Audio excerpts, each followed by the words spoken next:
তাদের বিদায়ী আত্মার মাগফিরাত কামনা করছি। বন্ধুরা, আজকে সাংবাদিক সমাজ মাঠে নেমে এসেছে।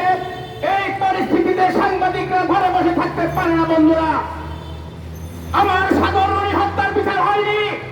আমার প্রায় ৭০ জন সাংবাদিক এই আওয়ামী সরকারের সময় শহীদ হয়েছে।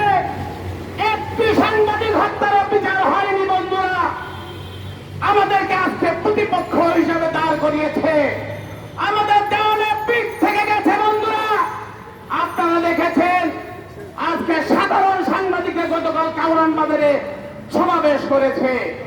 কোন সাংবাদিক আজকে ঘরে থাকতে পারছে না। বন্ধুরা, আমরা কেউ নিরাপদ নই। বন্ধুরা, আজকের সভার সভাপতি আপনার কাছে আহ্বান জানাবো, এই কর্মসূচি অব্যাহত রাখতে হবে।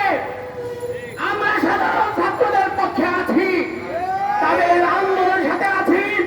যৌক্তিক পরিণতির দিকে না যাওয়া পর্যন্ত আমরা মাঠে থাকব এবং আমরা এই সরকারের পতন না হওয়া পর্যন্ত এই আন্দোলনকে অব্যাহত রাখবো। বন্ধুরা, সরকার চোখে সর্ষে ফুল দেখছে। আজকে যেখানে সেখানে তারা গুলি করছে। আজকে সাংবাদিকদের দেওয়ালে পিঠ থেকে গেছে।